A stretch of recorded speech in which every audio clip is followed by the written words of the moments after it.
Do you know that at night, when she's all done up in a lovely, floating formal, Piper Laurie wears gold on her eyelids? Do you know that Joan Crawford, when she wants to be particularly startling, and especially when she's wearing a plain black velvet dinner dress, wears rhinestones on her eyebrows? And do you know why, with or without rhinestones, she wears her eyebrows so thick? Did you ever stop to think what it might do to emphasize the color of your eyes if you blended your eyeshadow using a combination of green, blue and silver? This is one of Debra Paget's favorite makeup tricks.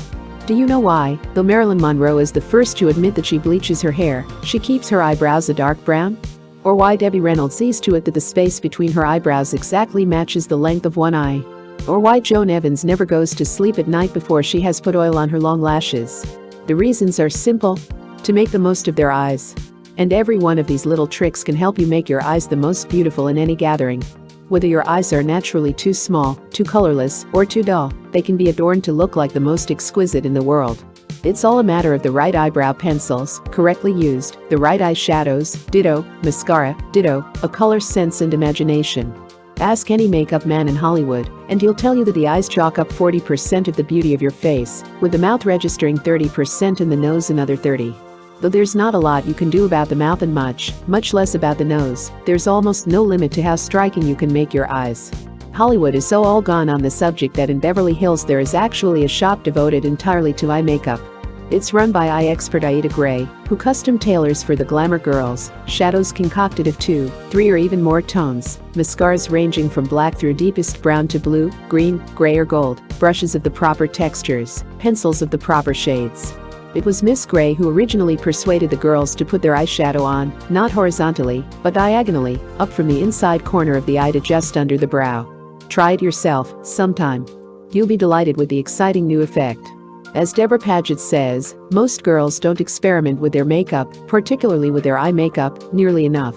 And they don't know what fun they're missing. If a girl will really steady her looks and try a dozen or 20 different makeups till she gets the right one, she'll know a real thrill. To see how well Debra practices what she preaches, take a look at her color photograph. Her eyebrows didn't naturally grow so wing-like and distinctive. Her eyes did not always have that alluring upward swing. She started training both her brows and her lashes when she was only 10 years old. Not many girls begin thinking about how they look that young, but Debra did, because she had known ever since she was 6 years old that she meant to be an actress. She boned up on makeup just exactly as she did on singing, dancing and diction. And it certainly paid off. The eyes had it when it came to her first big career break, the role of the almost mute little Indian girl in Broken Arrow. The part demanded a girl who could do most of her talking through her eyes. And Debra's luminous, distinctive eyes seemed to be made to order. Of course, as you know, she had to wear brown contact lenses for this particular role, since there is no such thing as a hazel-eyed Indian, and Debra is hazel-eyed. But it was what she does with them that turned the trick. When, as a child, Debra observed that her eyebrows were too close to her eyes, she set herself a rigid schedule. 3 times every day she brushed the brows up, into the line she wanted them to follow. She touched them with Vaseline to hold them in place by day. At night, she shaped them with lanolin. At times, during the training period, Debra's eyebrows got a little shaggy, and then she learned the art of tweezing, just a hair here, another there. And now you see the glorious result. As for her eyes seeming to slant upward, that's skill and artistry, a matter of good eye pencil drawing. If you doubt this, look closely at Debra when she appears in Prince Valiant as Janet Leigh's sister. Because Janet's eyes are round, Debra's were made up round, too, the corners de-emphasized, rather than elongated. It's fantastic how much this makes her look like Janet.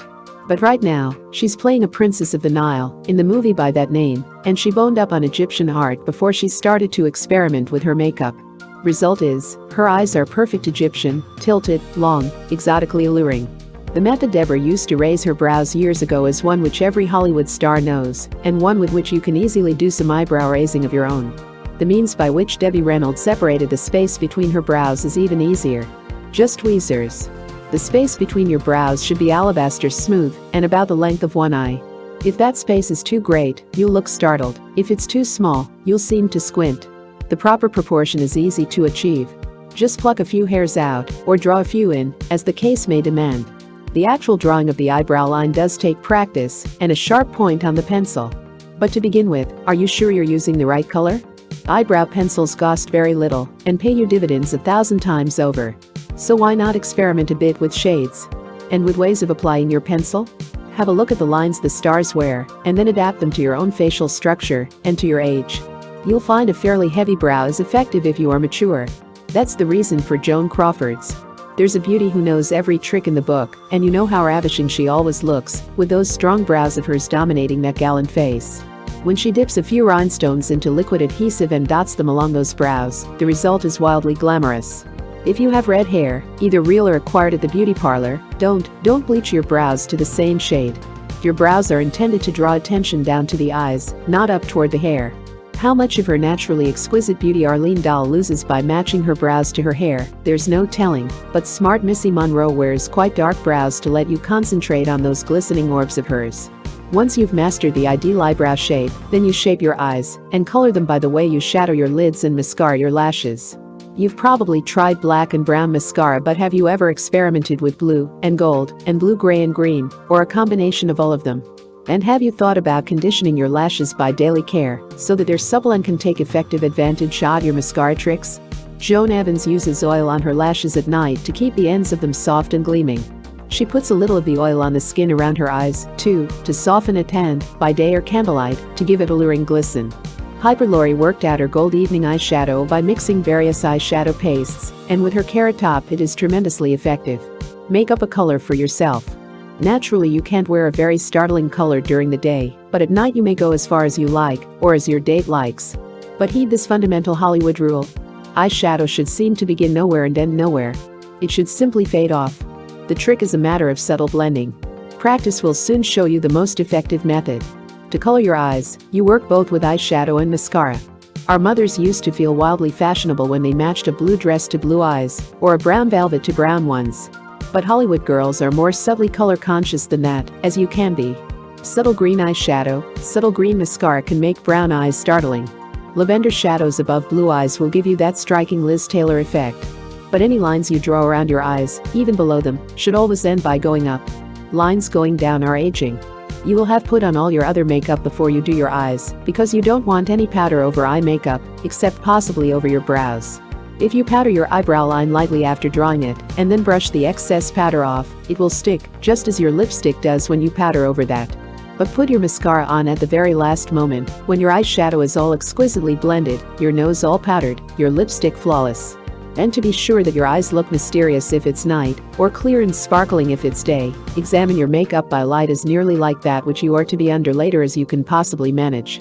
The true art of makeup, as Hollywood practices it, is to look as casual and as natural as possible by day, as bewitchingly glamorous as you can by night. And in no part of makeup does this hold true as much as in eye makeup.